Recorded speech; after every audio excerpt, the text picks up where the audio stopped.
Ever wish a podcast would explain how to get better faster from the standpoint of longevity, biohacking, and personalized functional medicine? Co-hosts Dr. Jason Bradley and James Chester, along with executive producer Rachel Bradley, bring you the Get Better Faster podcast. Their mission is radically simple: to revolutionize health by connecting people with the experts, technologies, and protocols that mainstream medicine ignores. Because people deserve to get better faster.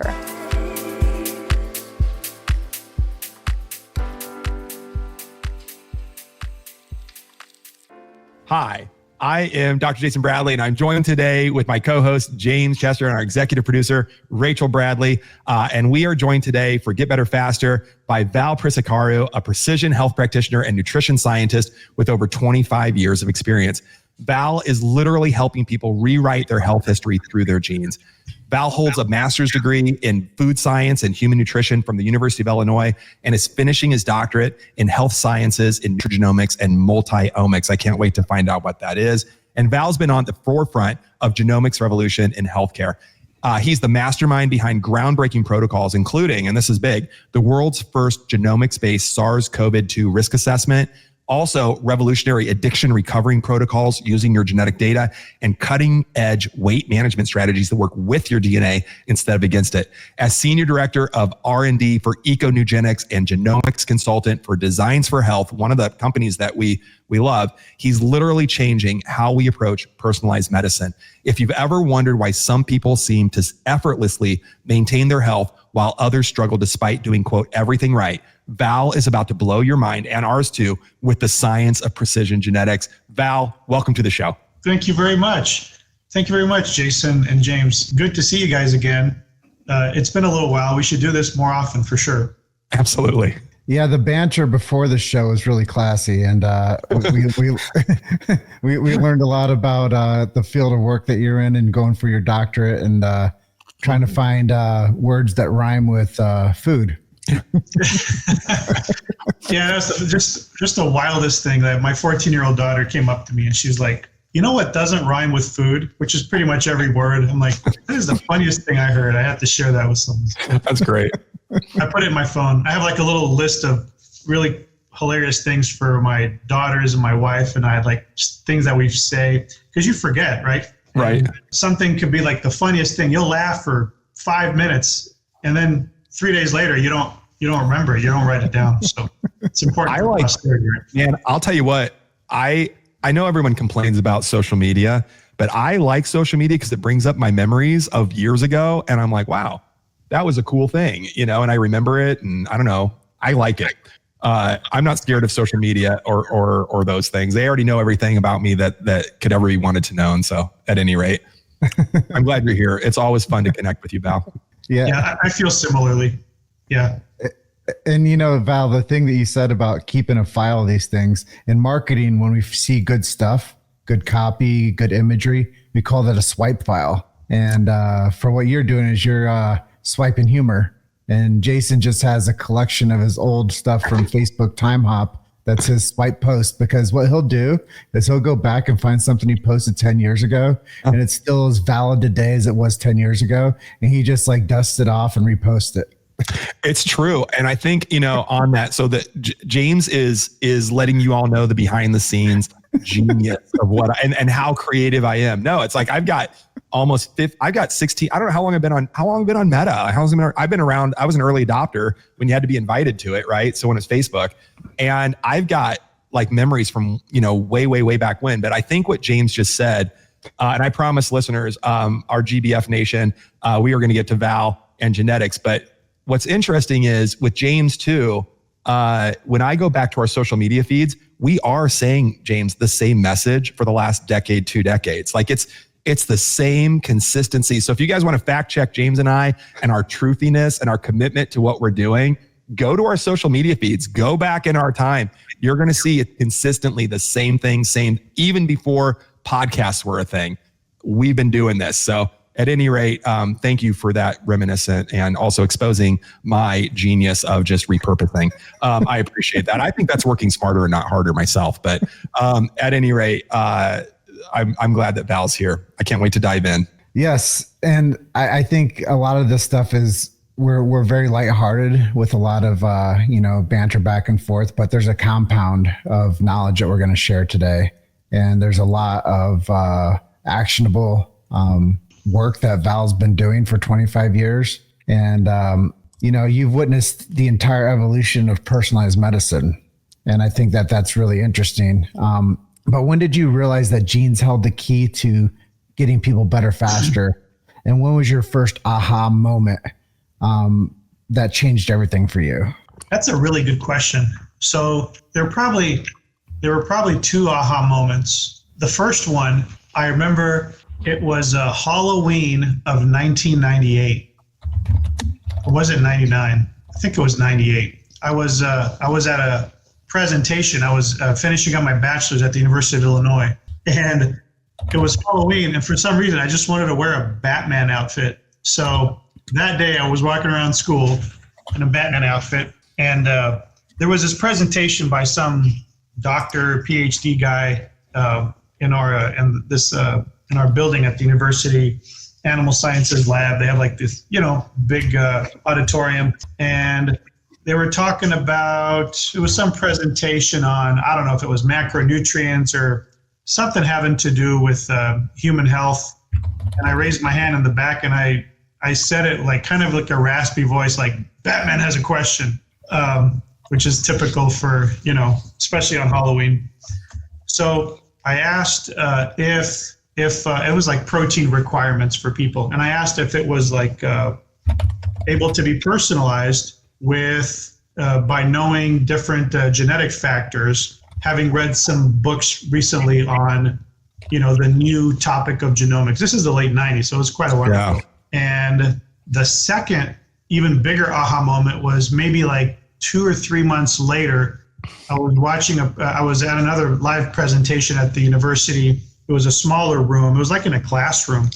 And there was this PhD guy giving a presentation on 2 groups. And one group had a specific variant.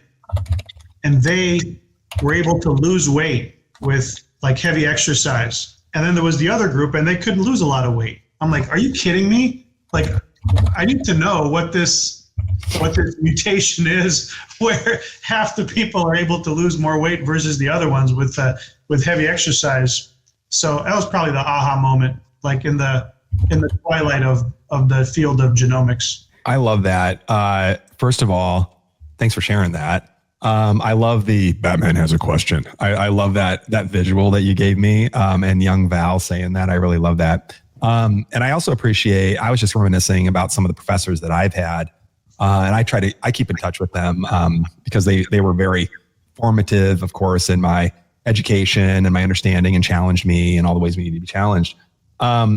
It's interesting. I want to dive into what you said about personalized, I don't know if I'm saying this right, but health through addressing it from personalized genomics, especially with the idea of weight loss, because we have a lot of people, I have a lot of folks. Historically, I've worked with countless people over the last 25 years. And I would say there's basically 3 main things that people struggle with symptomatically: energy, weight loss, and mood. There's a lot of other things people have, but those are the 3 big ones. And then a lot of other things could contribute to that. One of the questions I get all the time is, hey, if I show you my sequence, my genome, can you tell me how to lose weight? And I have my own thoughts on this, but you're the expert. And I want to hear about this variant. And I'd love for you to talk about what we're looking for there. Yeah, what's the variant and what can we do? Boy, I'm trying not to.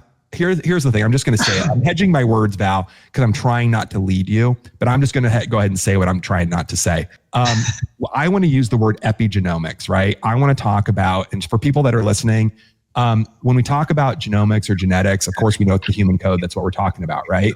But when we talk about epigenomics or genetics, epi is a prefix that means on top of.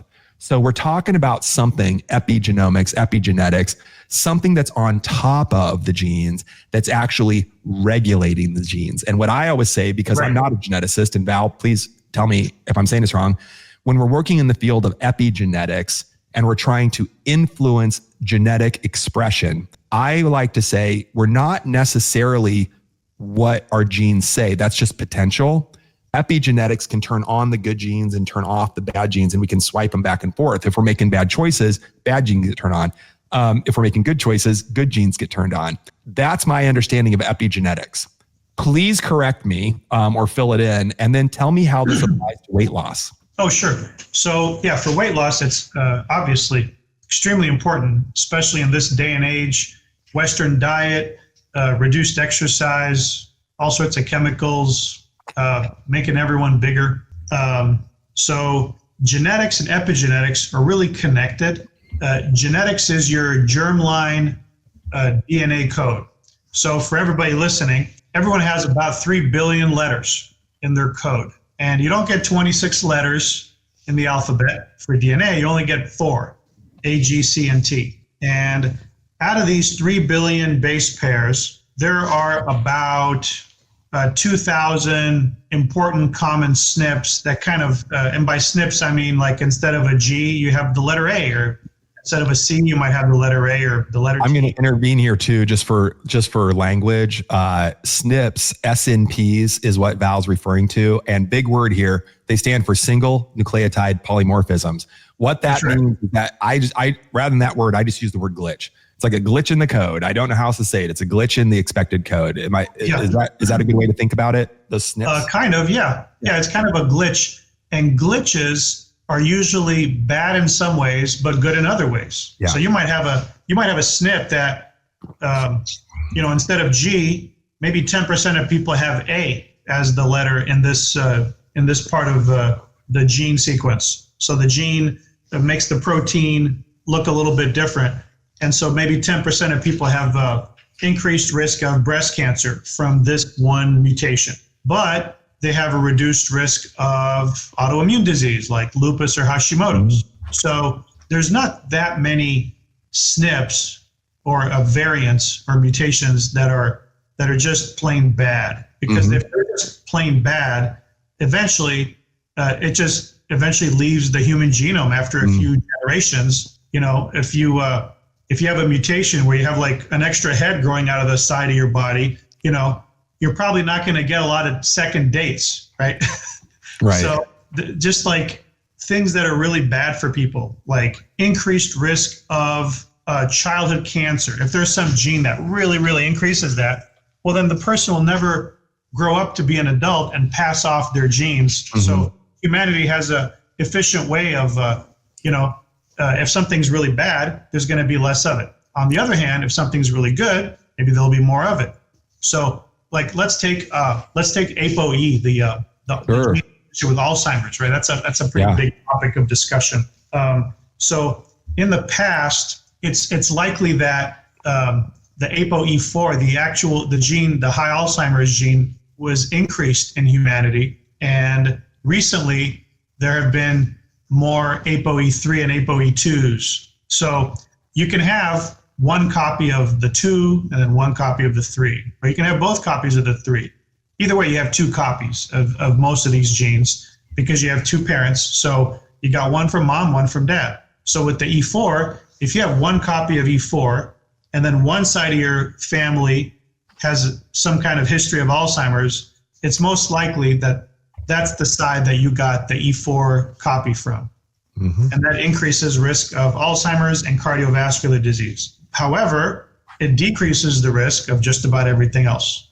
Ooh. It decreases the risk of type 1 diabetes, decreases the risk of other autoimmune diseases, decreased risk of fatty liver, decreased risk of type 2 diabetes, decreased risk of chronic kidney disease, kidney failure, all sorts of other health issues. It decreases them, increases VO2 max, increases aerobic performance. So, and Val, that's all. I just want to be clear. That's all ApoE4. Yeah, we're talking about people who have a copy of ApoE4. Now, if you have 2 copies of ApoE4, it's like 2% of people, Caucasians, people with African genetics, more like 3 or 4% have that a little bit increased. So E4, double E4 that has a very high chance of Alzheimer's. So the average person has about a 4% risk of dying of Alzheimer's. Then if you have a copy of E4, it's double.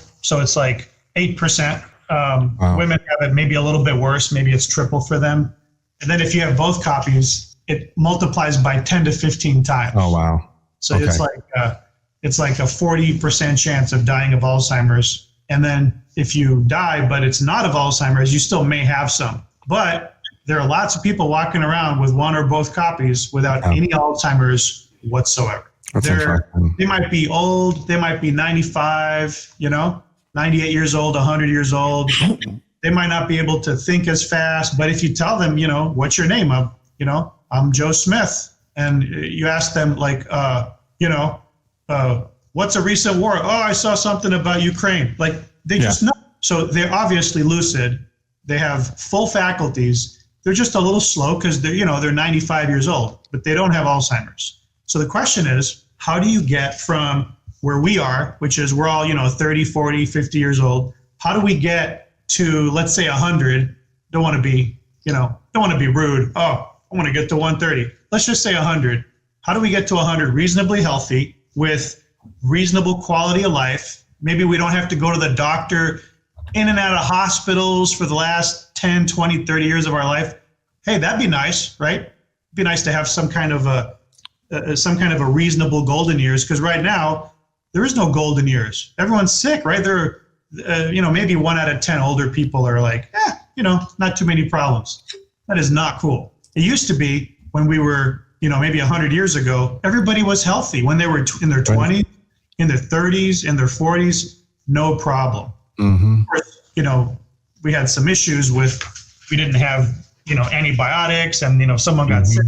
That's why the life expectancy wasn't as good. We didn't have cool surgeries and things that can save us. So people died in their, 40s, 50s, 60s. But before they died, they were really healthy. They were doing just fine. So how do we get there?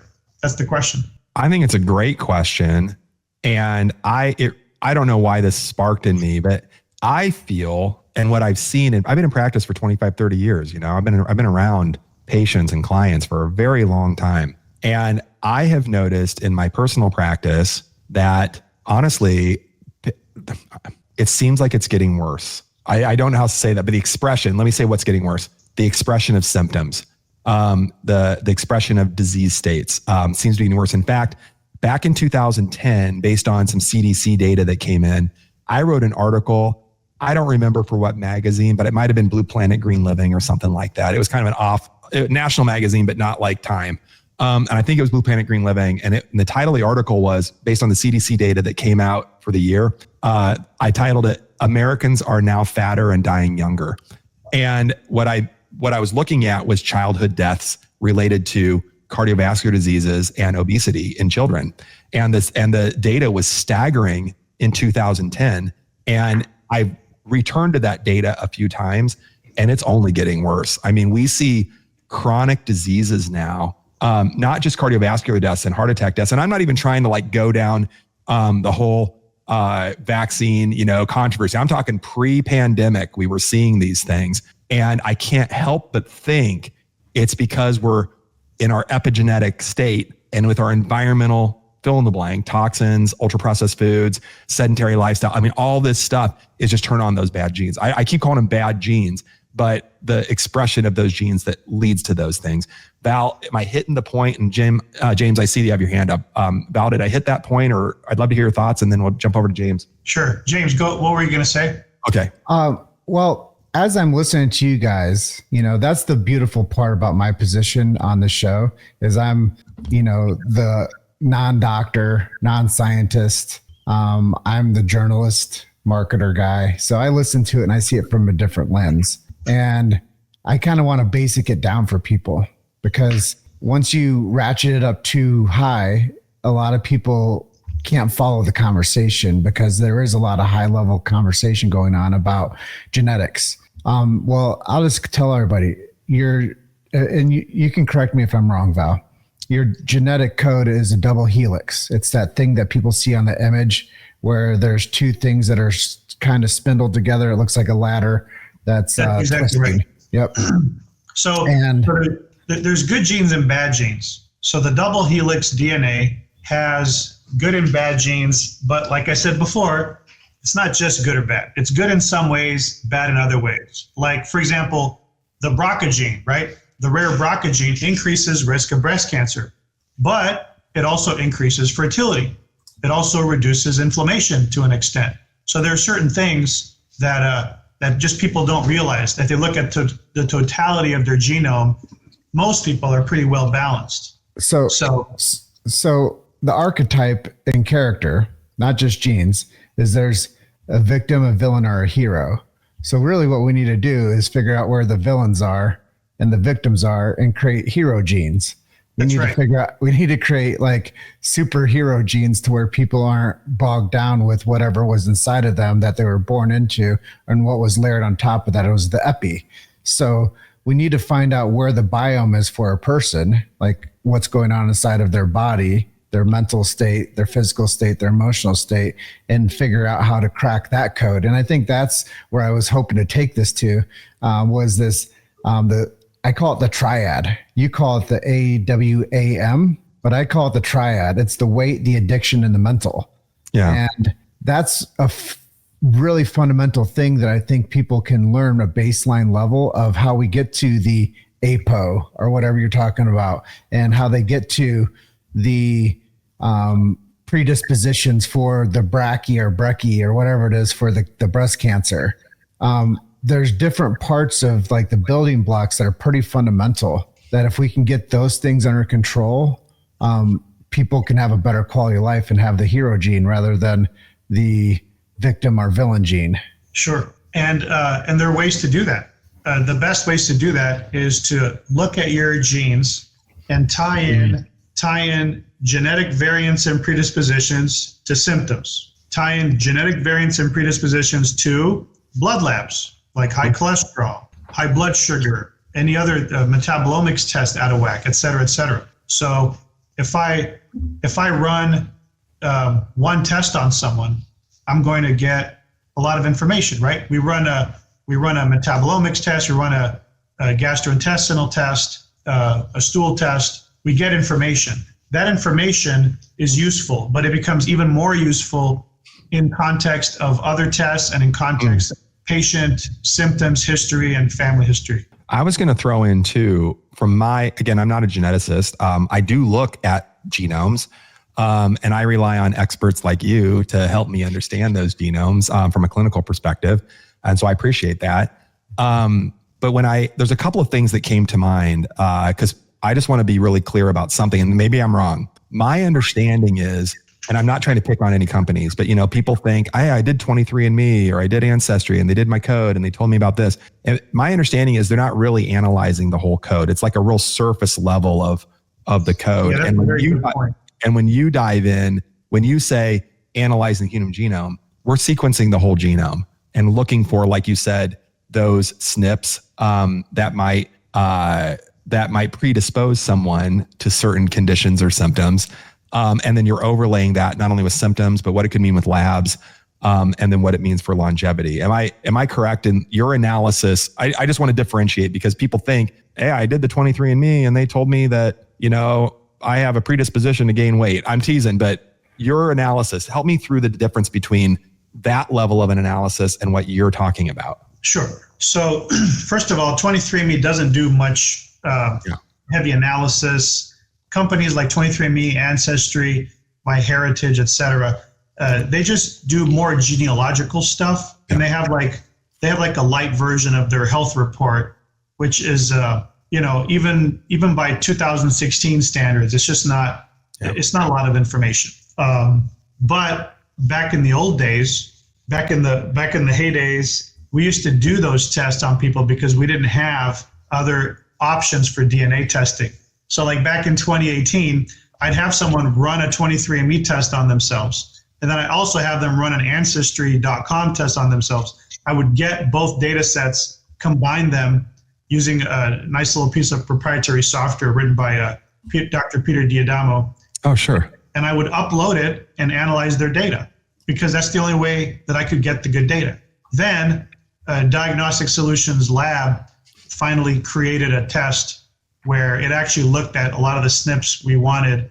And actually, myself and a few other practitioners were asked, hey, what SNPs do we include in this thing? So we added a few hundred SNPs to like one of the standard panels that we're using. And that was kind of like the beginning of my like expansion into like massive data and genomics. Was back in 2018. And as for to answer your question regarding whole genome sequencing versus normal, there are different levels of analysis. The first one is a short panel. What's a short panel? You can get short panels from a lot of different companies, MaxGen, Fagron, all these different companies.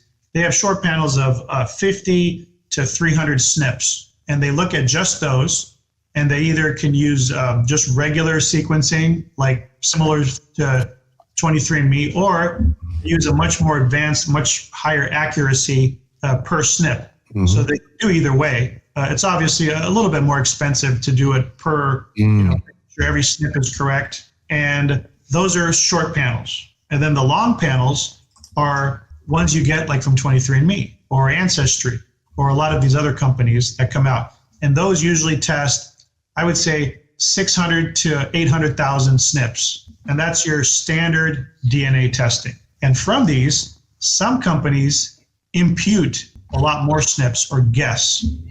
So you have 600,000 SNPs, but using those 600,000, you can guess using imputation software about 200 million. Oh, wow. Which is almost 10% of your genome, right? Because 3 billion's the total number of sort of SNPs that you have, right? So almost 10% can be guessed. And then, of course, the highest level is to sequence everything. Mm-hmm.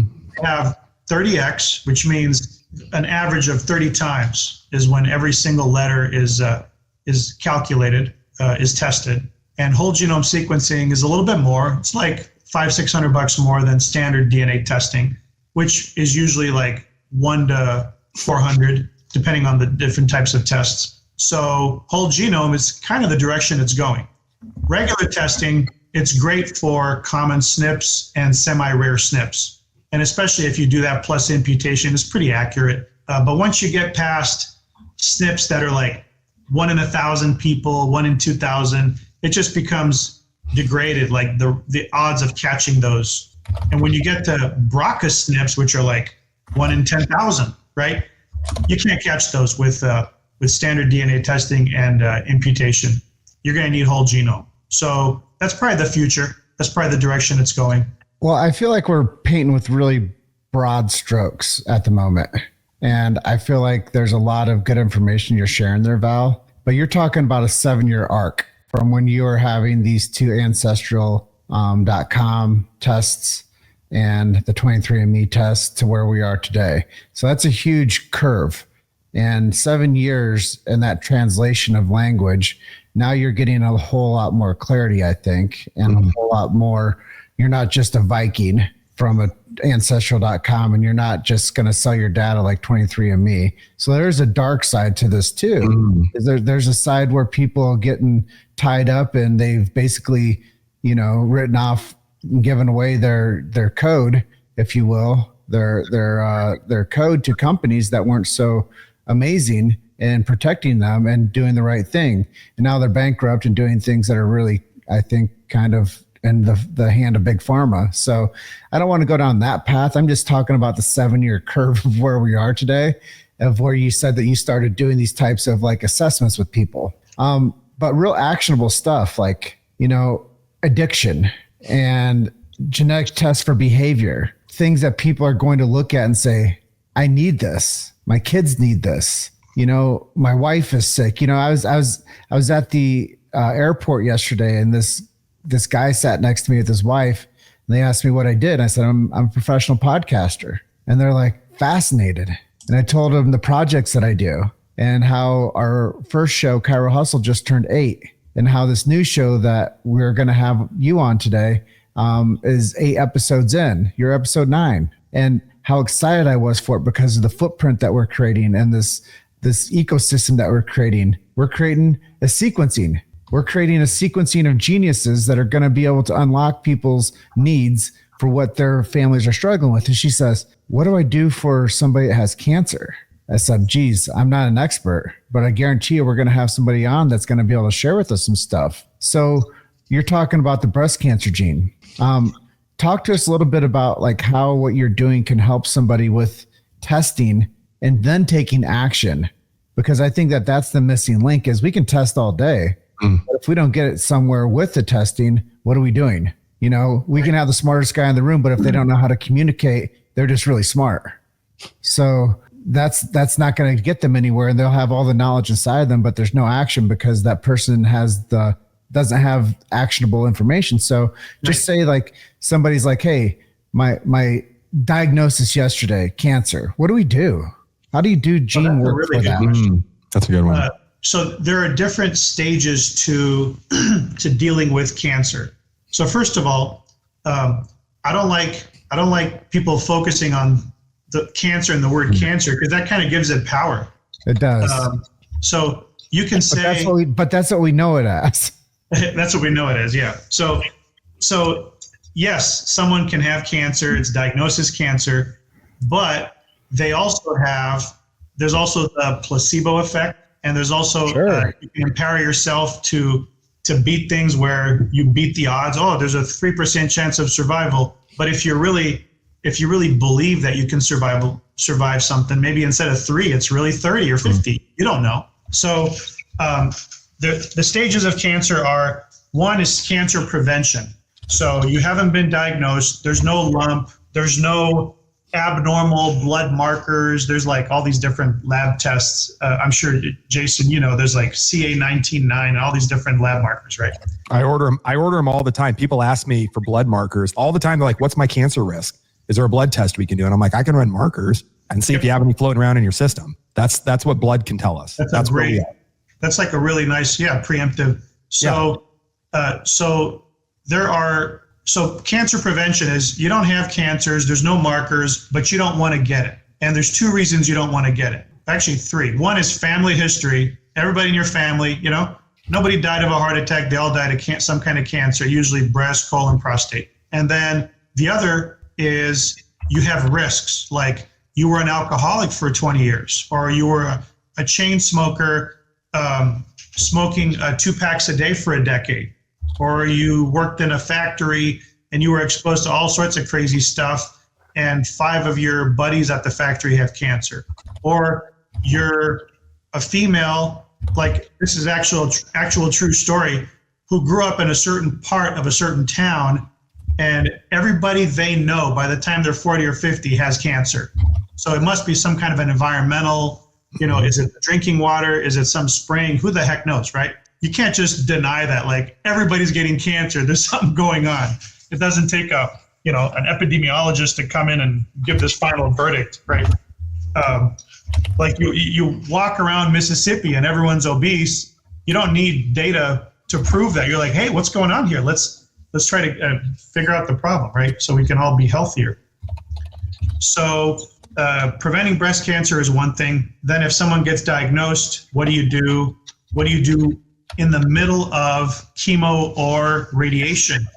There are certain things you could do right in the middle of it that can improve your chances. Like, for example, you can have a diet that kills cancer cells. And this stems in part from a theory of the lectin theory of cancer, which is that certain food lectins can actually kill cancer cells. And I wrote an article about this back in 2005, and it's actually the most referenced lectin review article in PubMed history. You guys can look it up. Nice. Okay.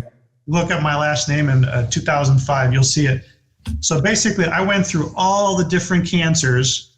I went through all the different food lectins and everything in the literature, including several articles by a guy named Pustai, very famous lectinologist, so to speak. And it turns out that certain food lectins can cause inflammation. Certain food lectins can kill cancer cells. And specifically, they are used in laboratories. People do in vitro testing, and they use these food lectins to detect cancer, and they know that it's cytotoxic to the cancer, but the connection is still yet to be made even though those of us in the know there's a connection, but maybe there's just not enough research funding because of the stranglehold that pharma has on, natural medicine, which is hopefully breaking down now a little bit.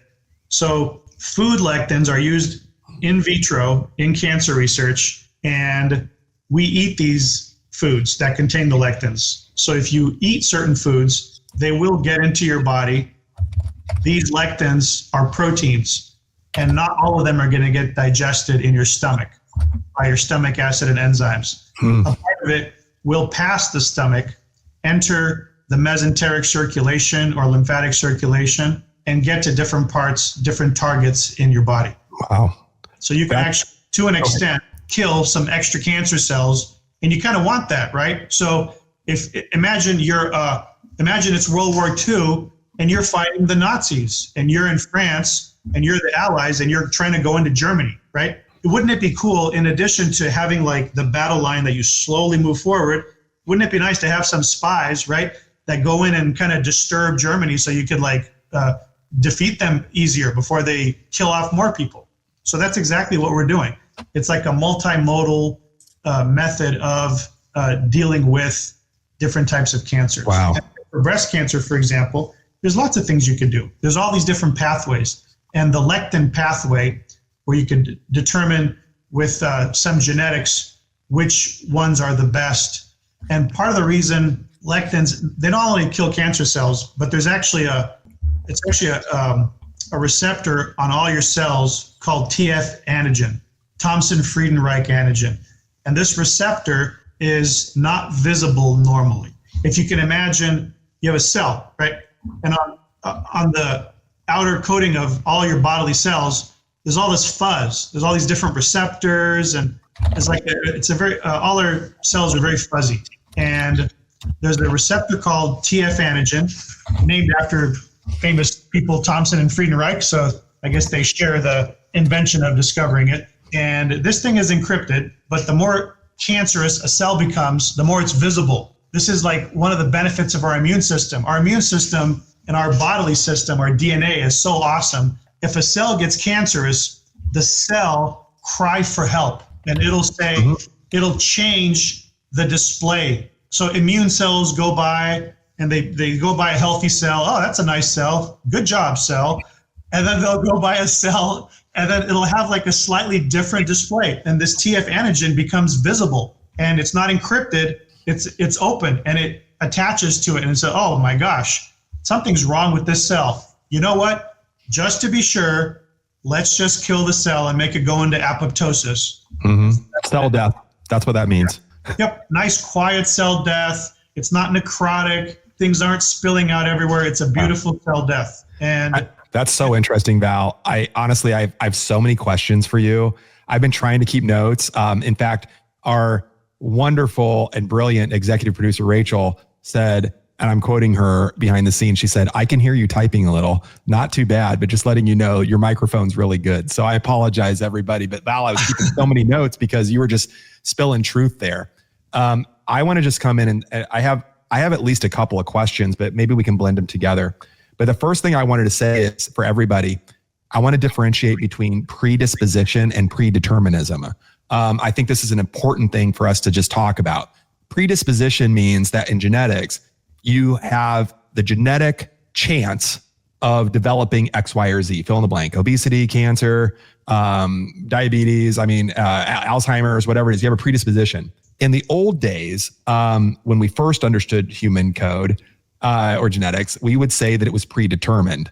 My mom died of sudden cardiac death. So did my grandma and my grandpa, and I'm going to die of sudden cardiac death too, because that's what we got. It sucks to be me with my genes. So I just want to be really clear with everybody listening that your genes are not a life sentence, so to speak. It's just like Val was saying, even the bad genes, like the APO4, can be protective on other things. So we can't just say there's good and bad, like I used to say that I'm going to change my language.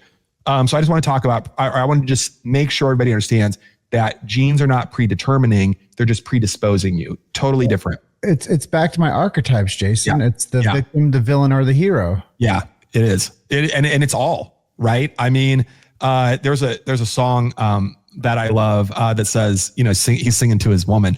And he says, you can be my greatest hero and you're also my greatest villain, and I feel like I might've screwed up the words and I don't know who that was. Need to breathe, maybe. I don't know. But nonetheless, and I'm sorry for screwing up the lyrics.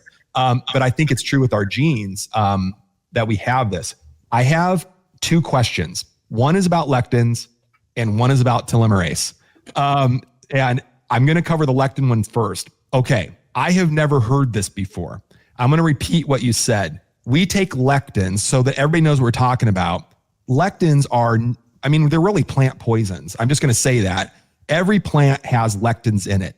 The most famous lectin that we have is gluten, right? We talk about gluten all the time. It's bad, bad, bad. But not all lectins are bad. In fact, humans however you want to say it, in our evolution, in the way we were created, or the way that our evolution was created. You can choose which path you want to go down there.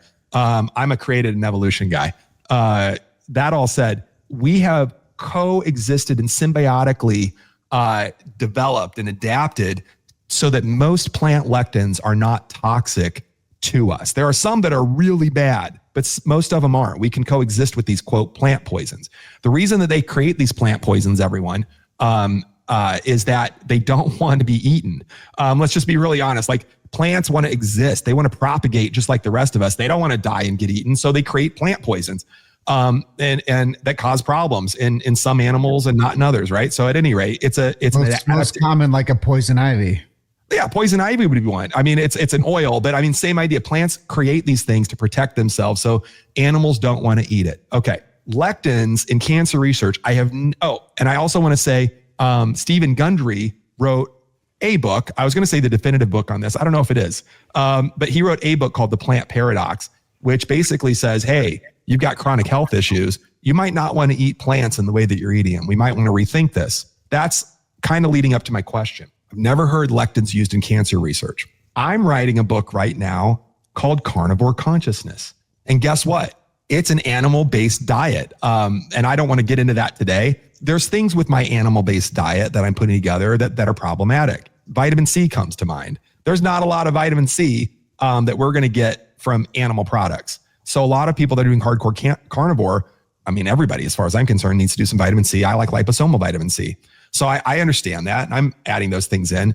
But lectins, I'm not really getting lectins in my diet whatsoever by avoiding plant products and eating carnivore. Before I ask my absolute question, I do want to say I wrote another book in 2023 that was a bestseller called The Epic 5 Plan. And in that, it's about 5 pillars: hydration, diet, movement, stress management, and sleep hygiene. But the diet dives deep into a plant-based diet, higher in fiber, low glycemic index, still leaning on animal proteins and fats. What were the 5 pillars again? Hydration, diet, movement, nervous system regulation, and sleep hygiene. I actually have, after I finish Carnivore Consciousness, I'm going to write a follow-up to that book. That's going to be called I don't know if it's the next pillar, the sixth pillar, the next pillars, but community needs to be put in there as well. I left that out, and I think there's some development that could come from 2023. All of that said, I'm on both sides of the fence here. I've got a strategic diet that I've used for 25 years to help people get into autoimmune remission. It's all plant-based, and it's interesting that I've used with my cancer clients, my people that the Hail Mary passes, that they've been given 3 weeks to live. And what can we do? I'm putting them on low glycemic, plant-based, protein-based, fat-based, getting them, trying to starve their cells, but get them nutrients. I now see partially what I was doing was giving them some lectins, probably some healthy lectins that we've co-adapted to. Finally, my question, I'm eating carnivore. Rachel and I are hardcore carnivore right now for research purposes, but also, interestingly, health purposes. I've lost, I don't even know how many, 25 pounds in the last few months. I'm doing this. My blood pressure is normalized. I'm off my blood pressure meds. I have more energy. My inflammation is down. All this great stuff that I can track with labs, right? My question is, with carnivore, I don't know how to ask this. There's not lectins in carnivore, but are there chemicals like lectins from animal-based sources, foods, that also are destructive to the cancer cells? That also, and I assume the way the lectins work is that there's a chemotaxis being put out from the from the cancer cells, like a little signal, a chemical signal that's like, hey, I'm bad, something bad. This is aberrant. Something's not working. And then the immune system is like, oh, we need to taxi over the chemotherapy, right? I'm teasing, but the chemotaxis, like we got to transfer that over to that cell so the macrophages or whatever can eat that cell. And coming back to the cell death that you were talking about, the apoptosis. What do I need to do with carnivore? Like what am I missing? Like this seems like a whole area that I'm missing. So let's analyze the carnivore diet. Let's analyze inter-individual variation, like who should be eating more lectins, fewer lectins, et cetera, because I think that really, because there's no one size fits all. It's like an N of one, right? A lot of people are saying the N is not 300,000, it's one. So some people do really well with carnivore diet. The people that will do the best on the carnivore diet is people who have high oxalate sensitivity, because oxalates, right? And that's easy to test with genomics.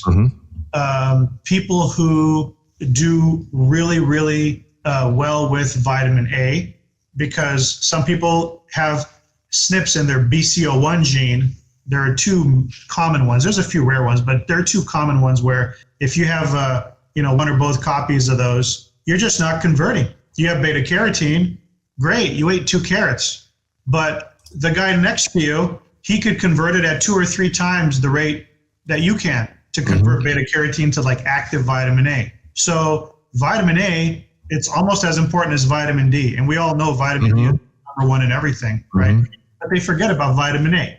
Everyone likes Batman, but they forget about Robin. And so that's what vitamin A is. It's not spoken about. You look at studies, they did these studies in Africa, parts of Africa where people are getting more vitamin A. Measles, no problem. Other diseases, no problem. HIV, not as bad. Parts of the... Wait, did you just say that we can help prevent certain epidemiological diseases by just taking things like vitamin A and vitamin D? Wow, it's almost like during the post-pandemic era, we learned that about vitamin D. And for some reason, other than people like me being crazy online in 2020, nobody was talking about that stuff. You know what? Just admit it. You're a conspiracy theorist, and no. It's what? Absolutely. The older I get, the more I realize there's a reason there's conspiracy theories. You know what I mean? I'm just going to say that. It's conspiracy strategist. Oh, thank you. That's what it is. We're not theorizing. We're not theorizing anything anymore. We're strategically making markers. I mean, like those blood tests.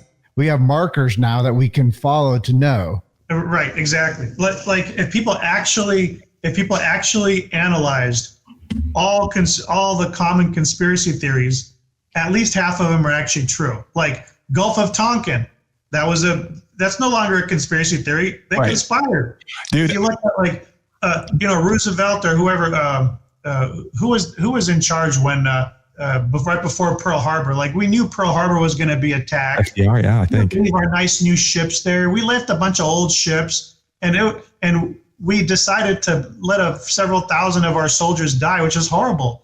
I wouldn't have done that. I don't think I would have done that, but we did. It was on purpose. Yeah. Weapons of mass destruction. There were no WMDs in Iraq. Was that a conspiracy theory? No. It turned out to be true. Right. So many things are like false, and then later you turn out to be true. It's like, wait a minute. Now all these other theories are getting retroactive heat because they're under heat because now maybe they were correct. Like for example, COVID, maybe it was released in a lab. Now we're finding out it's probably released in a lab on purpose, on accident. Let's not even discuss that for a second. But let's look at the retroactive heat of all these other viruses, all the different herpes virus, cytomegalovirus, Epstein-Barr virus. Which of these were doing research? All of them. In labs, all of them. Were any of them released? All of them. All of them. Well, it's interesting because James and I were talking the other day about this. We had the pleasure of hosting him for a few days here away from Colorado. He got to vacation in the sauna that we like to call Iowa summer. And we were talking about this, and he showed me a comedian's clip. And I won't repeat everything the comedian says because it's comedy and it's got a lot of foul language and funny ideas. But anyway, the gist was this. He was like, conspiracy theories and all this. He's like, y'all think your government doesn't lie to you? you really think they're batting 1,000 and telling you a truth all the time? And this was his gist. He's like, I've got one kid, and he's like, I lie to that kid all the time. And he's like, our government has 350 million people. He goes, you don't think they lie to you? And it's like, never. And when he said that, I'm like, well, that makes sense. I think every parent can understand that, and since we've created the nanny state with parents, maybe not anymore, but, we created a nanny state there for a while. Maybe we're pulling out of it. I mean, mom and dad are going to lie to us. I mean, it's going to happen. Maybe it's for our quote own good in their opinion. Maybe it's not. Maybe it's for their own gain and their own ease. But anyway, I'm going to share that joke. James, go ahead. Very good. Yeah. I'm listening to what both you guys are saying. And I want to get back to this. I made some notes earlier today that Corona just ain't a beer. And I want to talk about the Corona. You're talking about herpes and Epstein-Barr. And we're talking about these labs, these things that are like Petri dish that get exposed to our culture now. That's basically, it's rampant in everybody. But you're talking about feeding it lectins. Or not feed, but you're also talking about carnivore consciousness, eating a certain type of like moderating your consumables. But what if we didn't eat for a while? What if we stopped eating for a while and stopped feeding these things and got adjusted by a chiropractor and compounded? Like earlier, I was like, we're going to compound some things here, like the opener. Like we're compounding some things. So we're taking the double helix, which is the DNA, and we're looking at that compounded with epigenetics compounded. Now we have virus compounded. Now we're talking about eating things that turn things off or turn things on, compounded. Now we're talking about a pathway, narrow gauge pathway to only eat a certain way. What else do we need to do to compound that? Now we're saying, what happens when somebody's genes do turn on to cause these type of symptoms, whether it be Alzheimer's or cancer, compound. And now we have another thing that we throw in here, like an autoimmune condition, compound. What if we just quit feeding it? What if we just fasted for 5 days and that's a fantastic thing. And we all agree fasting works. So and compounded how much, etc. And compounded all this with chiropractic adjustments. That's where I think better result. You know what's going to happen, James? If you do that, you're going to get better faster. I love it. That was my whole impetus of bringing all this together, so everybody that's watching this can say, "Wow, these guys are really high-level thinkers. They have a lot going on with this conversation. But if we do these things in actionable advice, this is the outcome that people will get. Is we all know that we're swimming in this soup of like crud. We all know that we've been released, like the government lying to us on all these different things we just talked about, whether it's war or viral warfare. Now, what do we do to clean up our house and wring out our sponges to make our bodies have good longevity to where we cruise on into our 80s with vitality and a high level frequency of how we communicate and how we behave? That's beautiful. Well, very well said. Very well said. Let's briefly talk about lectins, and then let's do a segue into a little bit of breast cancer pathways, so we can see how they're related. And Val, before you get there, I just want to let people know that are watching, if you have questions, please comment into these. If you have anything that you're curious about asking Dr. JC, myself, or Val, please participate with us, and we will feature your question before the interview is done. Absolutely. And I also wanted to put a disclaimer out there. Despite the fact that I'm a licensed healthcare practitioner, all information on this podcast is for information purposes only. I can't diagnose or treat anyone from sitting here in my office, nor would I want to in what we're doing right now. So all this is for informational purposes only, and our information is not meant to treat or diagnose any disease. In fact, if you want to help your disease or diseases get treated or diagnosed, you should see your licensed healthcare practitioner, run some of our ideas by them, but they're the ones in charge. You and them together, we're not in charge of your health. And the number one doctor in the world is the one inside of you. So Amen. Trust your own judgment. Yep. Yeah, I agree.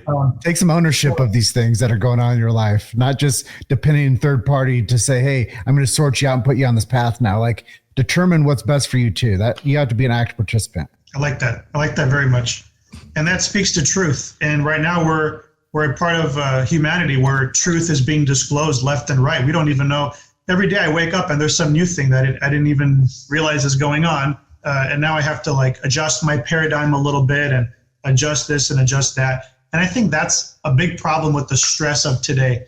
I think the COVID thing is not totally over, the PTSD of it and all, but it's almost over. People are like shell shock, bro. Yeah, you still see people walking around with masks, and I feel bad for them. I'm like, like some of them actually need a mask. There's like some, they have some bacterial issue, but usually it's, as we all know, viruses go through masks like nothing. So I think in the next 2-3 years, that'll be all gone. People will revert back. Sometimes it takes people longer, They called it shell shock back at the end of World War II. Now we know it's PTSD, and we know how to assess for it genetically. Like I could tell someone with a simple cheek swab if they're on the 32nd percentile of PTSD genetics and exactly what to do and what genes are turned on too much or turned down too much. But for lectins, getting back on the lectin topic, we're going to figure out how to cure breast cancer right now on this show. We're going to figure out the strategies. So the oncologist is going to recommend chemo and or radiation and or immunotherapy and or surgery to remove the tumor, right? Cut it out, drug it out, burn it out. What's that? Cut it out, drug it out, burn it out. They have those 4 strategies. So now we're going to superimpose a higher level of analysis. We're going to see where they are on the breast cancer analysis. I have a woman, she's on the 99th percentile of breast cancer risk. She has all the breast cancer genes, not the rare BRCA ones. I'm not talking about those. Those are like 1 in 10,000. There's not a lot of people. I've personally met 3 people ever with actual rare BRCA genes. They're not that common, or maybe 4. I just met a 4th one, actually. She used to work for Designs for Health, but she went somewhere else, but I can't say anymore because of patient confidentiality, even though she'd be totally cool with it. Yeah, there's a lot of common and semi-rare SNPs that are super, super important. And you have a panel, and the panel will give you a risk score of where you are. So what happens then? You have a risk score. Okay, I have high risk of breast cancer. Then we look at all the individual pathways. Sorry, I switched off from lectins. We'll get to lectins in a minute. Let's finish up this breast cancer thing. So we look at the mTOR pathway.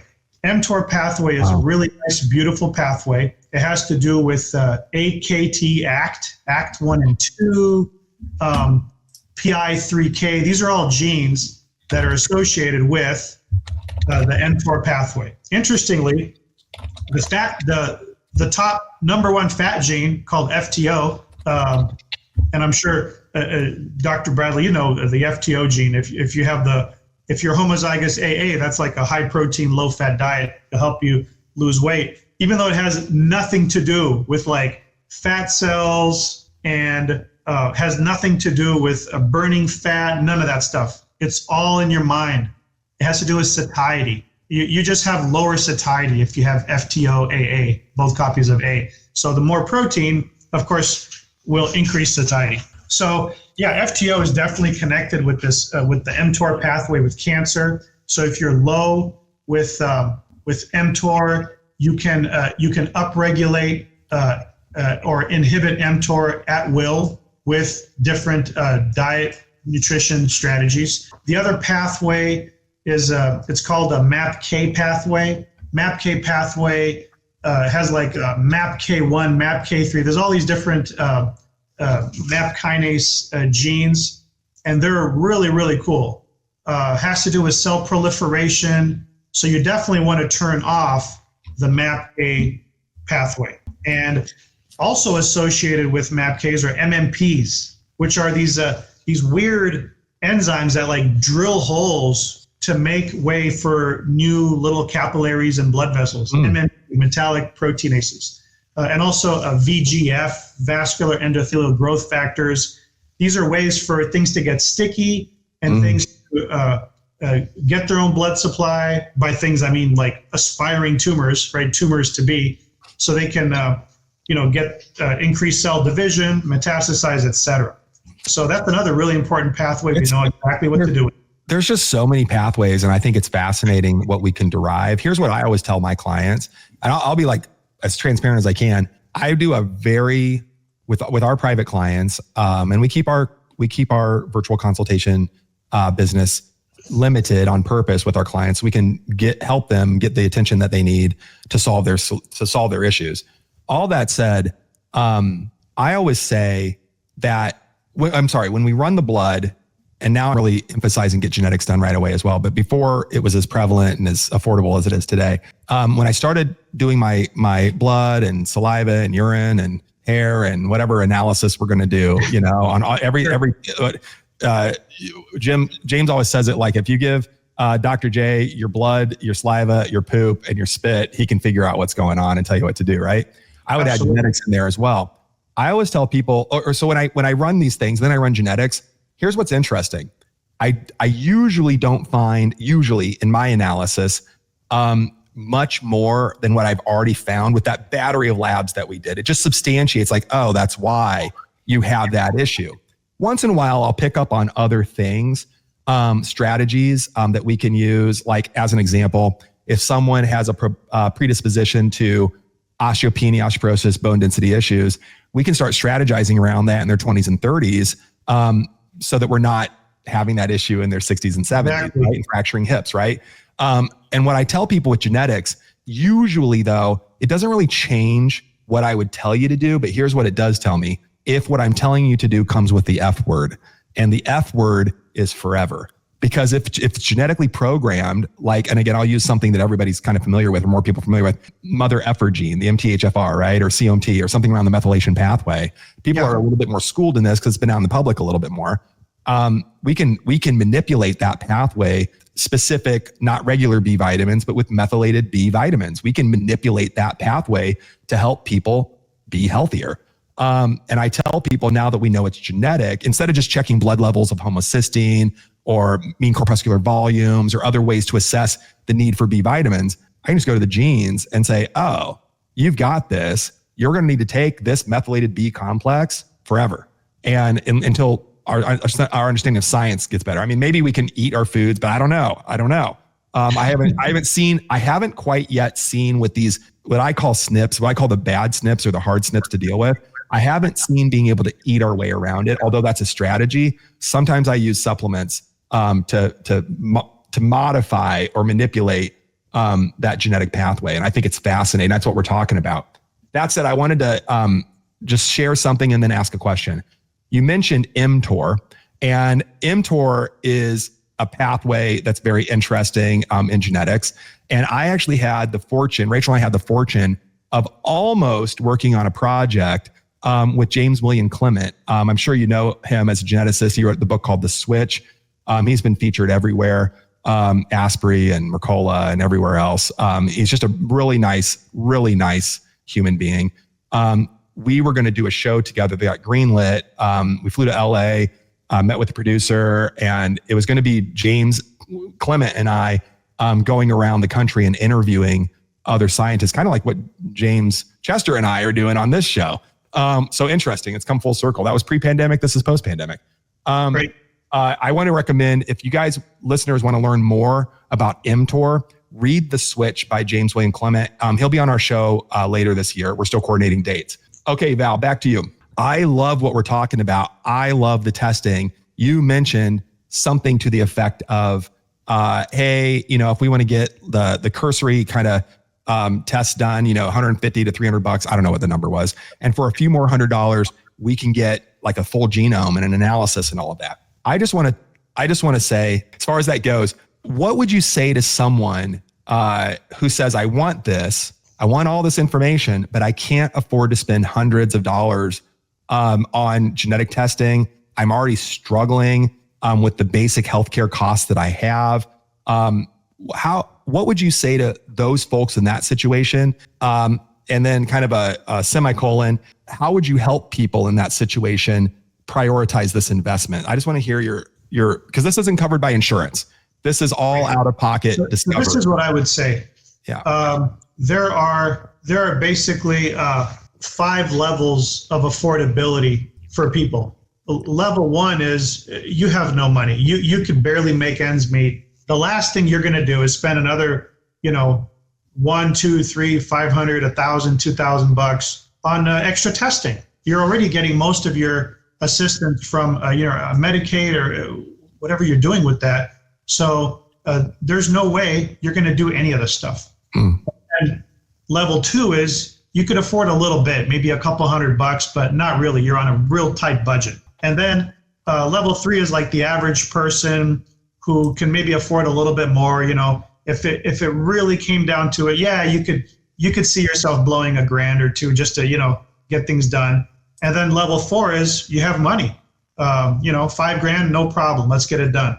Level 5 is multimillionaire, right? People spending $100,000 a year, like the one guy, right? The 3 of us on this call is what we're talking about, right? Right.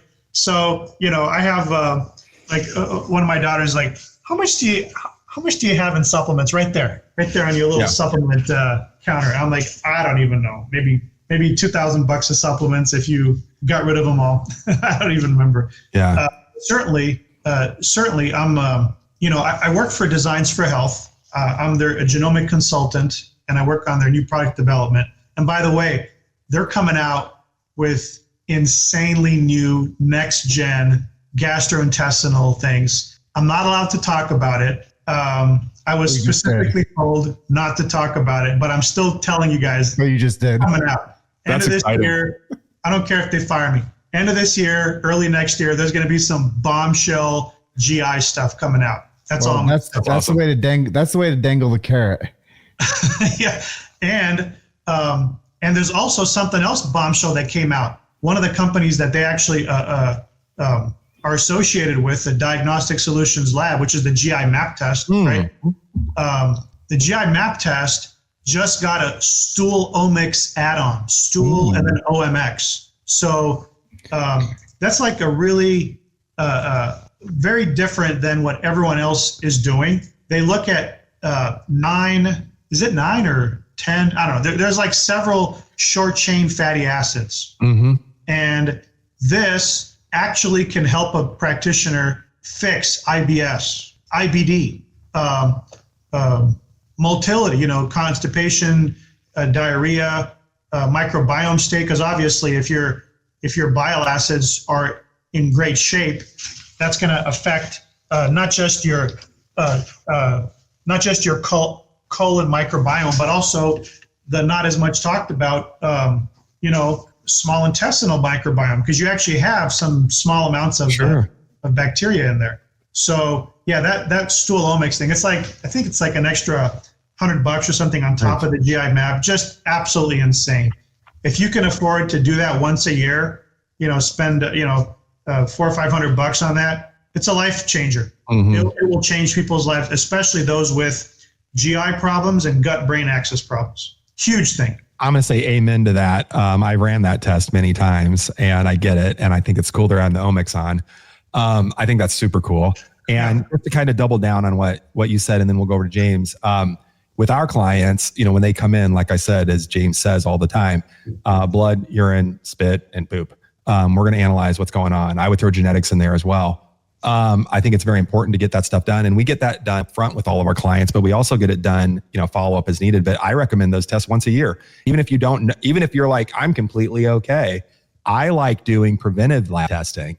I like catching stuff as early as we can, so that we can intervene before it becomes a problem or even presents itself symptomatically. So I really appreciate that. And I appreciate that you guys are putting that together, and I can't wait to see what it is. Yeah. James, I know that you had I have a statement or question look on your face. I wanted to turn it over to you. Well, there's once again, the compound effect. Last couple interviews ago, we talked about healthy hearts.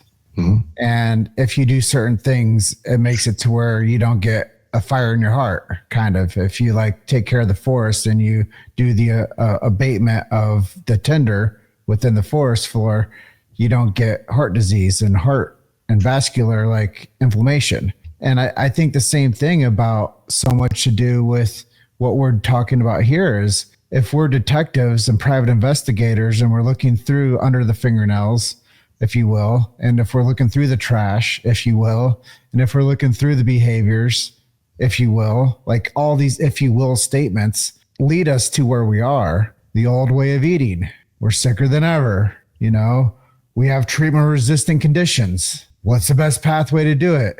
Actionable advice, expert insights, you know, like we are at this position where a lot of the things that people were talking about and following are outdated. You're talking about new releases with this company that you represent, new things, checking out how to make the poop healthier, you know, for lack of a better phraseology. Like if we're making healthier poop, we have a healthier human. And that's just the byproduct of creating a better ecosystem within. And I think that doing the detective work with what you're doing, I was also talking to Jason while I was back in the sauna of Iowa about if people just showed us a sequencing of how things were done, we could buy into it. Mm-hmm. Like, how do you make it? What are you trying to have me eat? What are you trying to have me take? What's in it? What's the process? Like, take me through that journey of life of like why this thing is good for me. And after this, I just want to share with you, I got my numbers back from my taxes last year on 24. I spent $13,474 on health last year. And number one, I'm not sick. And number two, that's 1,000. I'm just going to give some raw numbers here. That's $1,116.07 a month that I'm spending on my personal health journey as a not sick human and what that means to stay healthy. So when anybody's like, hey, I can't afford to do this, I'm at my wit's end of finances, I tell everybody, get 3 jobs. Go out and work more, make more money, invest in real food, go get these labs done, get these tests done, and create yourself into a person that's harder to freaking kill. And invest in your health like your life depended on it, because it does. Yeah. And if you team up with the right people with the right information, you will have the best quality of life every day of your life. And that has to be the game that we're going to go for and the game that we're wanting to win, because if not, everything else is just Mickey Mouse. Yes. And it's important to work with experts, but I want to define what an expert is. Experts are people that never stop learning. And Val mentioned that, I can't remember how you said it, but it sparked a memory in my head. Something like, you know, we're working with information that's outdated, right? A lot of times people are old school. Stuff from 2016 isn't valid anymore. But I wanted to actually give some actual data on that. This guy named Denson back in 2011, so a while ago, looked at medical school information from the moment you enter medical school to the moment you get out of medical school. How valid is the information in 2011 with the advancement of our understanding of science? Now, you got to remember, this is pre-AI, right? I mean, so this is 2011. Do you guys want to venture a guess or somebody to tell you how long it takes for that information to mostly be invalid? Do you guys want to know? You want to guess? 90 days. 90 days. 73 days. Every 73 days, the information that we're teaching in medical school is no longer valid. Every 73 days, we understand. That was 2011. Every 73 days, we understand the science better, and it changes everything that we know. And yet, people are still expecting to go to their family practice, general practitioner, primary care, specialist person with this advanced understanding. But we all know in the trenches, peripheral to the trenches, doctors don't keep learning. There's an old joke. They say, if you want to hide something from your doctor, just publish it in their journals, because doctors don't read their own journals.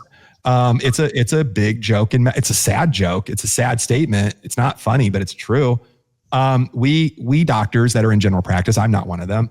They get, specialists, primary care, acute care, ER, surgeons, specialists, whatever it is, they get the primary, their information. They're already outdated by the time they're degreed and through the residency. Like they're completely out. Like the information they had to pass their boards is already bullshit. The only info they get past that for the most part is continuing ed sponsored by pharmaceutical companies. That's literally, or device companies. You know, Boston Scientific loves those neural implants. I mean, they're $30,000. Yeah, let's get a doctor to do one, right? Pay you to do it. I mean, the reality is that's how doctors learn, and it's so outdated. And yet, again, I just want to emphasize this to our listeners. The doctor you're talking to that's in the insurance world, they have no reason to learn more. Even if they learn more, they can't practice it because it's beyond the standards of care that are locked from about 50 frickin' years ago that we like literal and dictated by the pharmaceutical companies. We don't even get to talk about genomics in general medicine. We don't get to talk about epigenetics. We don't get to talk about nutrition, lifestyle, and its effect on overall health because, as we keep saying, it's cut, poison, burn, cut, poison, burn, cut, poison, burn. That's all we're taught. It doesn't matter really what type of doctor you are. For the most part, there's some caveats to that. Of course, I love chiropractic profession. I love natural medicine practitioners that are really practicing natural medicine, but mostly it's cut, poison, burn. And even those skills are outdated. Like they're already outdated. So I just want people to be careful. And I say this very clearly, and please feel free to disagree with me. Val, you're in the trenches too. I truly believe that people, the American public, the world public, at least the American public, I can speak to that clearly, and the UK public, with NIH, you're never going to find the solutions that you're looking for within the system that has allowed you to stay so sick for so long. I just want everybody to be very clear about that when we're talking about these doctors and these experts, it's not your GP, it's not your primary, it's not your specialist with the ology. You know, I'm a fill in the blank ologist. You know, they don't know. I'm editing myself to not use a bad word. They don't know. Literally, in my opinion, the public is at risk for using those people for anything other than acute care. I don't want to die today. I think that they need to step out of chronic care. That's my soliloquy on my soapbox.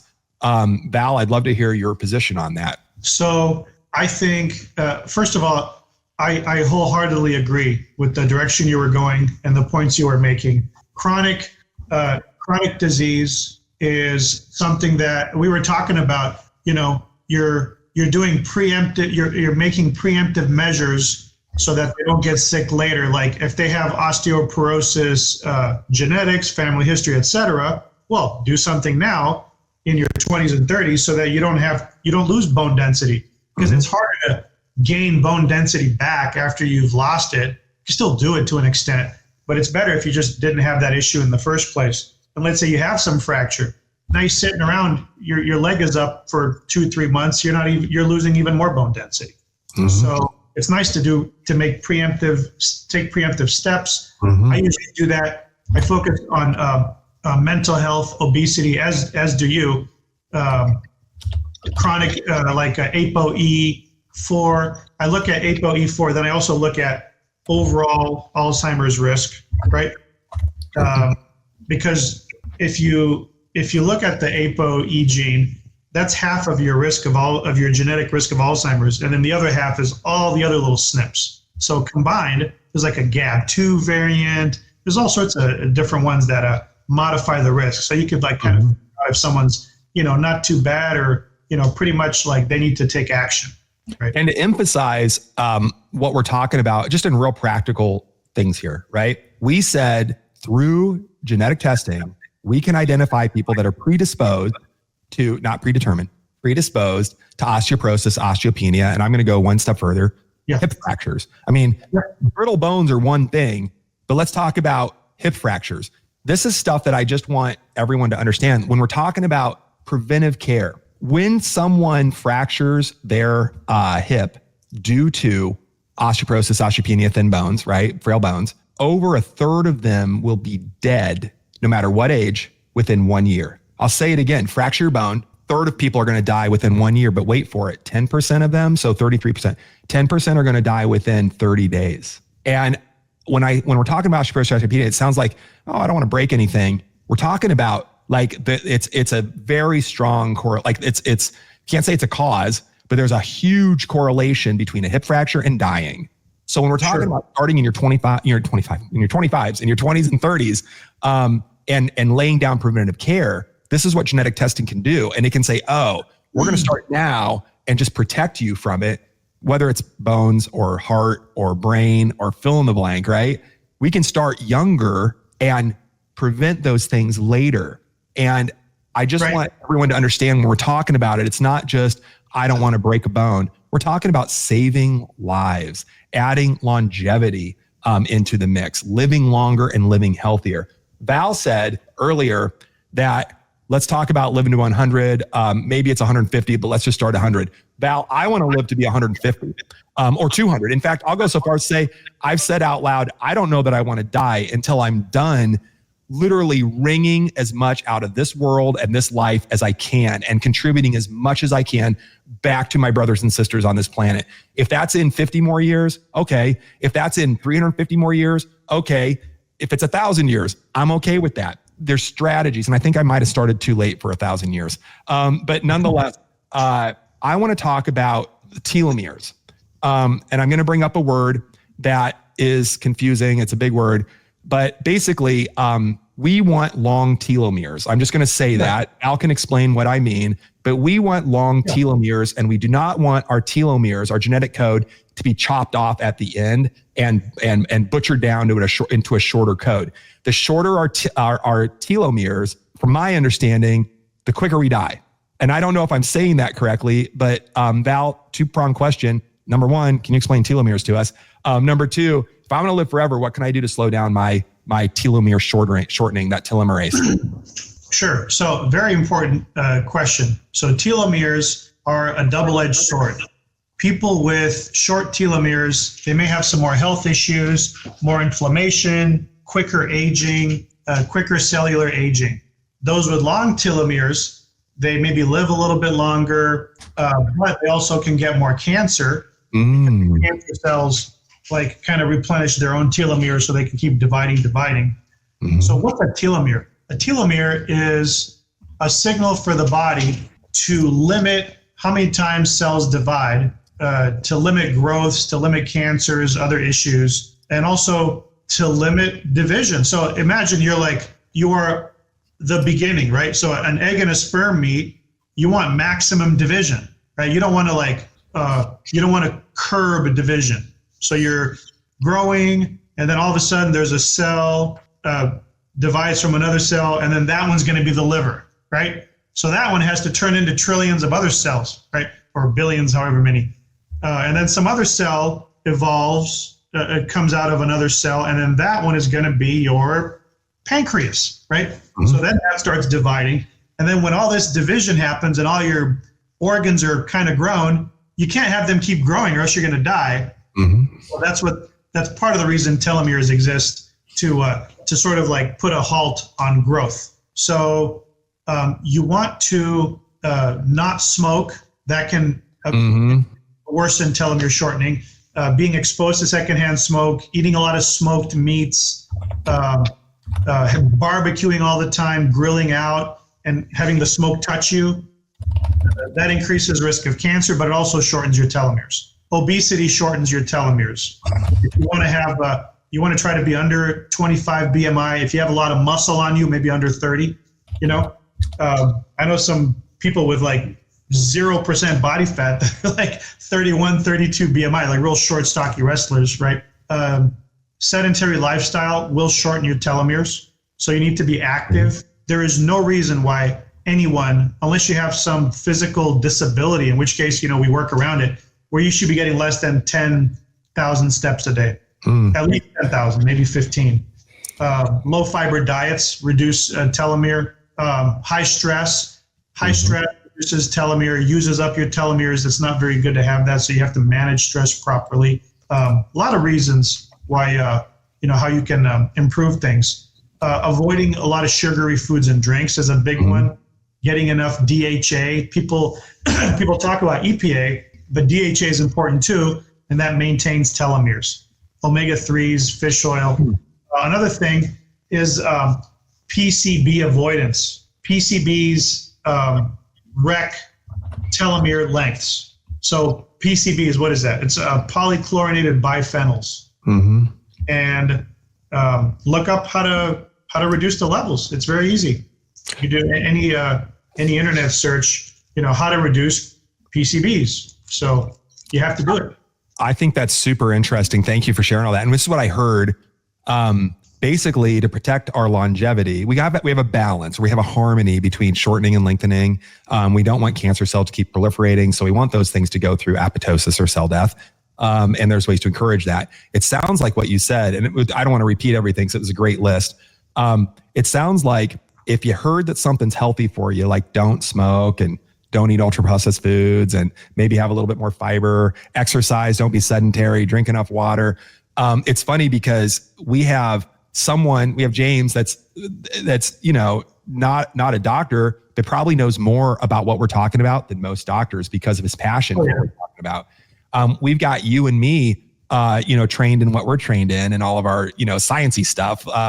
And yet the three of us can sit here and say, man, if people just drank more water, ate real food, moved a little bit more, worked on stress reduction, slept better, had a good community, and kept themselves in a happy mood as best they can. And maybe I'll throw in work with their genetics and tweak the good stuff to be even better, tweak the bad stuff to not really show up. I think that's really what we're talking about. It's funny because it's not, the next new biologic or the next new, GLP-1 drug or anything like that. It's literally basics. And I don't know how much money the three of us has spent on all of our degrees and education and mindset and all that. But I assume, I know myself, I know James, I don't want to speak for Val, but it's in the millions of dollars between our three brains. We've got millions of dollars in brain cells on this call right now. And we're all saying, go back to the basics. It's really interesting, Jim. Go ahead. Well, to me, it's like the evolution of the Epic 5 plan. Like you're saying, it takes 73 days. Well, you wrote the book how long ago? A long time ago. Yeah. Right. So there's an evolution in the carnivore consciousness of where you're going. There's an evolution from the curve of where Val was saying when he was doing 23andMe and Ancestry.com, the 7 years on the curve to where we are today. We're talking about eating like our grandparents, which we're not doing, and how they lived to be 95 while they smoked and chewed tobacco and, didn't put sunblock on, you know, and we're working off this assembly line, like conveyor belt technology that we're still living in this doctor model that you got to trust the person in the white coat. Well, I was just looking up while you guys were talking about, I don't even know if I'm going to say it right, but the word is called, where is it? Iatrogenic death. Yep. And that's what came up to me when you were talking about. Tell us what iatrogenic death means. I just define it, and otherwise we can define it. Doesn't it mean like you don't know why? It's just it's death caused by medical care, including errors, complications, or treatment side effects in the U.S. Yeah. Iatrogenic death is arguably at least the third leading cause of death in the United States. Death by your doctor, literally death going to your doctor and following their advice. Like literally, I want to say it again. You go to your doctor, you follow their advice, and it's going to kill 250,000 plus people this year in the United States. And that's the compound effect. Once again, I'm going to get the sledgehammer and compound effect. This one. Yeah. Now we're talking about SARS-CoV-2 or whatever that Val does the genomics based testing for, the risk score. Now we're actually finding that there's a bioweapon that's been released on humanity. That's my snapshot of what I've seen and how it affected everybody. The people that asked me about cancer yesterday at the airport, they asked me about COVID. Mm-hmm. And they told me about 2020, the guy's work partner just died after taking the shot. The next day, he's like, the next day he just died. Mm. And I was like, by this point, none of us have escaped the matrix of knowing somebody that's passed away from either the shot or the complications with the virus. Oh. And I was like, I absolutely understand how you feel, man. I feel the same way. I've seen it happen time and time again, that bad stuff happens to good people. Yep. And we believe that we're supposed to just go do the damn right thing and follow what the people that we're supposed to trust tell us. And they didn't tell us the damn truth. And now your good friend, your workmate is no longer with us. And we've all lost people because of this shit. And I do want to get back to that question that Corona is not just the beer. Like, it sounds funny, but it's real. And how do you help people with your genetic testings to either recover from these spike proteins that are inside of them, or to have a better quality of life now that they're not healthy? Long COVID, if we will. Yeah, there's a lot of things you can do with long COVID. With genetic It just means vaccine injury, guys. Yeah. I usually look at some of the main genes associated with COVID issues and inflammation in general and long COVID. There's a bunch of them. I mean, if you look in the literature, you'll find them the same as I do. There's like one called TYK2. There's the IL-6. There's a bunch of them. So what I do is I see if people have deficiencies in certain vitamins and minerals that can help. So if you have low vitamin C genetics, that's kind of a big deal. Then you take more. Mm-hmm. If you rule out oxalate sensitivity, then you could really ramp up the vitamin C. You don't want to give them, oxalic, kidney stones and different things. But if they don't have that issue, you can go 3, 4, 5 grams a day of vitamin C and acetylcysteine to balance it out. For selenium, some people have reduced selenium absorption, transport, and utilization. So if you have that, you can find out easily through genetics. If you have how do you get selenium? You get it by Brazil nuts. I heard that's a myth. Which part? That you get it from Brazil nuts. I heard that the crops of Brazil nuts are so they lack the nutrients and the density of it that's like an old wives' tale. I don't know. It's interesting. I looked at some recent studies, different food science, analyzing, and there is less selenium in Brazil nuts than there used to be, for sure. Interesting. But there's still, I think that's true. That's true with all foods, though, guys, is that if we go back to, studies that we were looking at nutrient density back in the 1930s, 1950s, I mean, with our, it's monocrop, crappy farming practices everywhere in the world, nutrient density is lowering in all foods. So it's interesting, James, that you brought that up, because selenium can be very protective for folks with like Hashimoto's autoimmunity. There's a body of evidence showing that. But where do you get it that's not synthetic? Well, that's what I'm saying. I mean, it's certainly there's selenium capsules that you can get, and products that are out there. But yeah, Brazil nuts can be, if they're high enough, be a boon to people trying to get selenium into the system. It's interesting about how much do you eat? Is it 4 big nuts? Is it 28 nuts? I don't know. That's a great question to get that therapeutic dose, if we're going to call it that, of selenium. The problem with selenium, they do have certain lectins, which can cause inflammation in some people. Yeah, that was my follow-up. Yeah. So and nuts are hard, right? I mean, nuts are one of those more, we like nuts are, we're like, nuts are good and they're full of good fats and proteins and do all this great phytonutrient stuff. Your body has to work in overtime to break that stuff down. Yeah, nuts are hard. Nuts are hard on the body. Yeah. Yeah, for sure. You could soak them, for a few hours. Some of them, they sprout, pre-germinate. That can help. That can help with a lot of different nuts and seeds. But it's a big problem. So selenium is a big deal. Zinc is a big deal. Quercetin is a big deal. Quercetin is found in onions, but there's not enough. You're going to have to just take quercetin to get enough quercetin to actually. It's almost like an anti-aging supplement. Quercetin is. I kind of recommend it for most people. And those who say, it reduces COMT, so if you have low COMT, don't take quercetin. That's a bunch of garbage. There's definitely research out there showing it doesn't inhibit COMT that much unless you're taking like grams of it. So anything up to 1 gram a day, it's probably fine. And that's something that really helps, people with COVID, long COVID, other viral issues. Also andrographis paniculata. It's a really nice herb.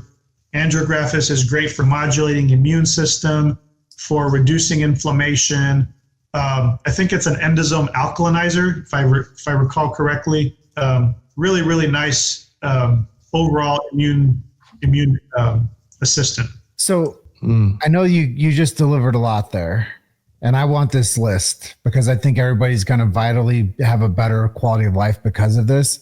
preemptively, should they take this genetic test with you to determine what supplements they need? So we're not just giving them like a shopping cart full of things. Oh yeah, absolutely. So if you take vitamin E and you have high COMT, it'll increase your risk of prostate cancer.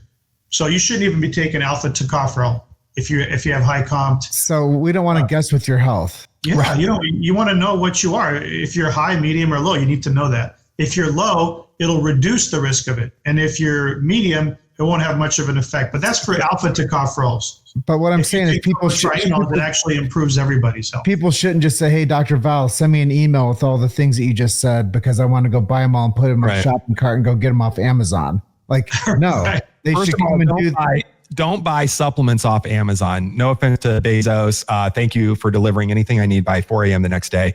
But I'm not recommending that. Yeah, I agree. Basically what I'm saying, Val, is do the test, find out what you need for supplementation and nutrition pathways, and get healthy the right way.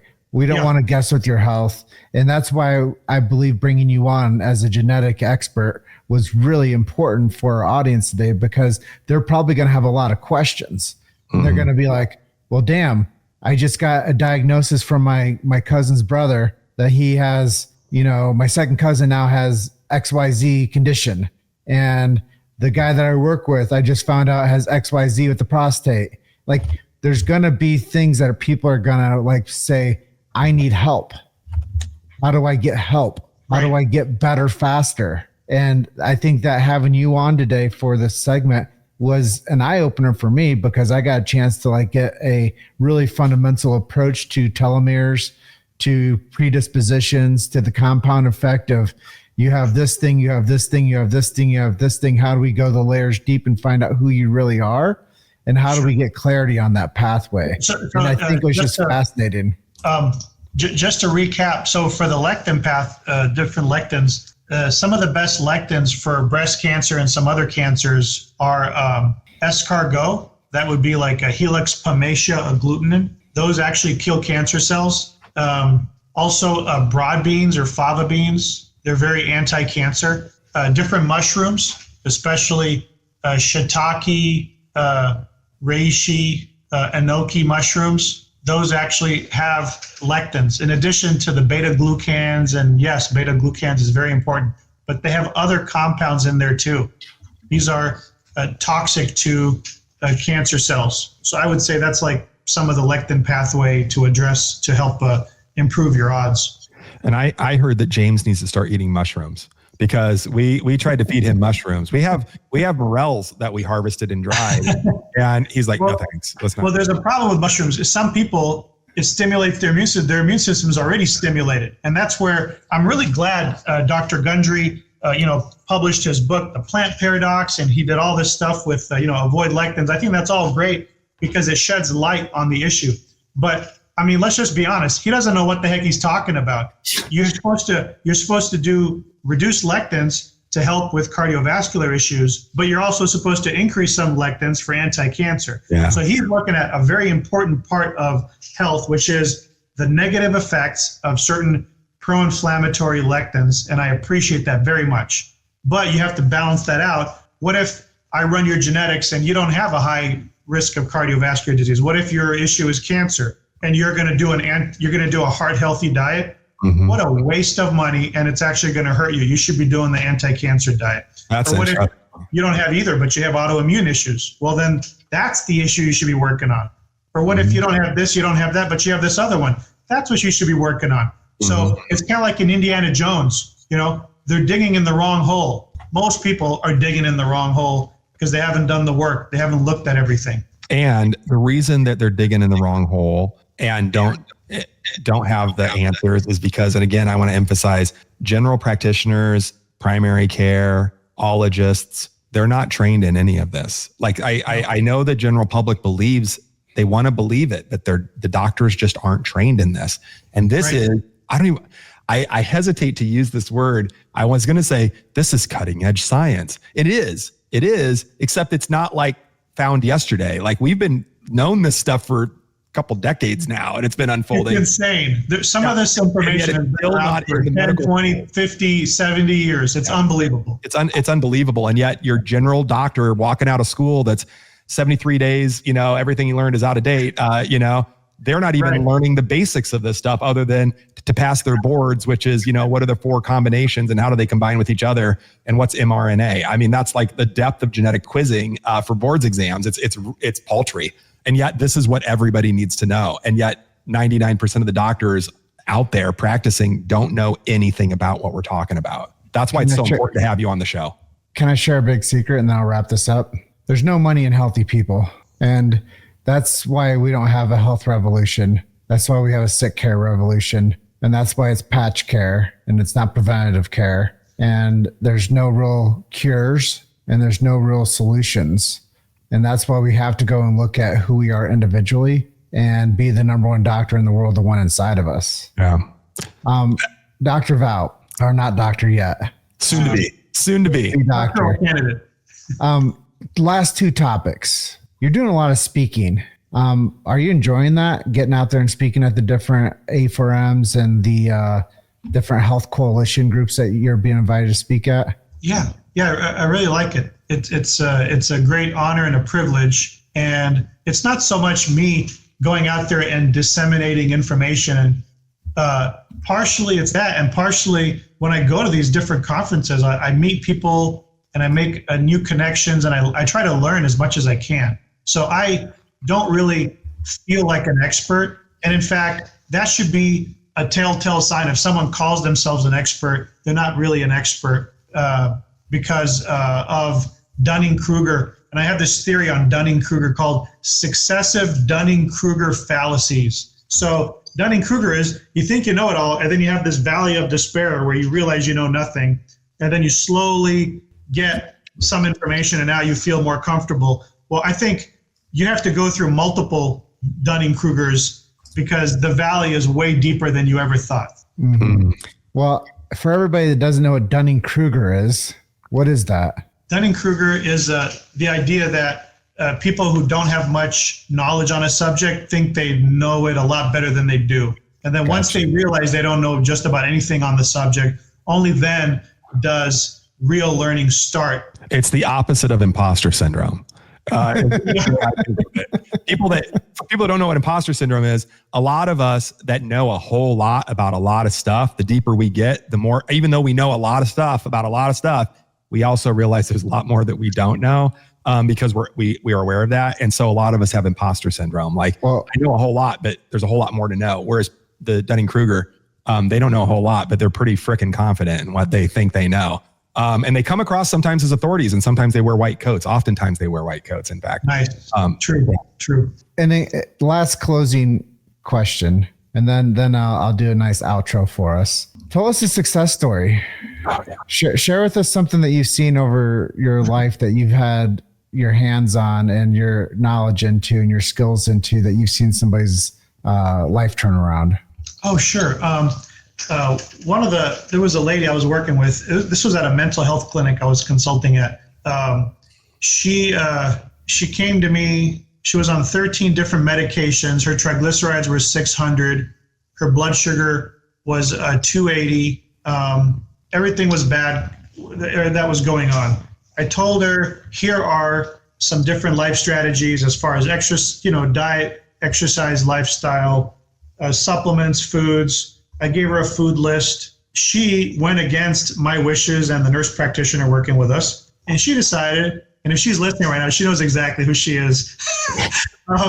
She decided, I'm just going to get off all my meds, which is not something that I recommended, not something that the NP recommended, but she pretty much got off of everything and then reduced her metformin dose by half. And that was her deciding to do this. Within 1 month, her triglycerides went from 600 to 200. Her fasting blood sugar went from, I don't know where it was, 200 something, 260, 280. It went down to about 130, 140. She wasn't obese, just a little bit overweight, but not really. Everything went better. She started thinking better. Within 3 months, she was a totally new person. Now, it doesn't usually happen that fast, And I don't recommend getting off of everything at once because there's some risks involved if you do that. But that had to have been like one of the most dramatic, like, how the heck did this happen? Like, I don't understand. So yeah, that would have been one of them. I wanted to say something else too before we got off. That was my next question. Is there anything I didn't ask you that you want to share with us before we close out today? Yes. So for people who don't have a lot of information, I would just say, just get labs, standard labs that your doctor can get you if you don't have a lot of money. Make sure you take a multi-mineral because, as Jason was saying, there's not a lot of minerals in the soil. It's been leached a little bit, so multi-mineral is important. Fish oil is important. Vitamin D is important. Some iodine or kelp is important, unless you have Hashimoto's. Magnesium is like just in the toilet. There's not much magnesium. Back in the old days, 100 years ago, everybody had 400 or 500 milligrams a day. It was just in the soil. Now everyone's getting like 200 or 300 milligrams a day, and it's not okay. Mm-hmm. Of course, eat more fruits, vegetables, and nuts. Of course, have more fiber. As far as whether to avoid wheat and corn, I would at least reduce wheat and and I would try to reduce animal fats and eat leaner meats and fish. If you have enough money, get the genomics test. Can I share them my website? We're going to share it, so go ahead. Okay. It's just geneticwellbeing.com. That's where you can order the testing with me. And I put in there a discount code, Get Better Faster 40. So it gives 40% off. Oh, nice. Until I think throughout the week. Oh, wow. That's cool. Until that's Sunday night. So I love that. And thank you for sharing that. And I know James is going to wrap us up here, but I just want to say this, 2 things. Number one, I had 16 questions prepared for us. We got through 2 or 3. I think this clearly leads to like, let's have you back on. But I have a proposition for the back on. I'd like for James and Rachel and I to go through, geneticwellbeing.com. Is that what that was? Yeah. And do this testing and get your analysis. And then when you come back on, we don't have to do the whole show of, walk me through my genes. But I think that it would be cool for our listeners to kind of experience that. We did that with Mandy Keene with understand.me.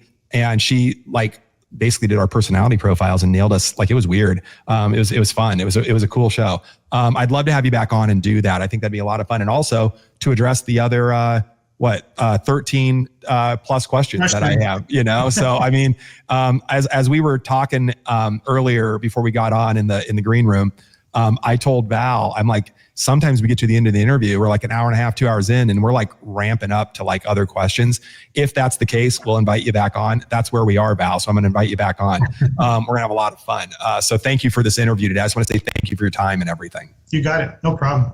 Yeah. And Dr. Jason, thank you for helping co-host this amazing Get Better Faster episode today. And Val, thanks for being so generous with your knowledge and your time. Hey, this was great. I can see now, having gone through the full interview process, why this podcast is successful, and it's going to be even more so. I could see it. Thank you.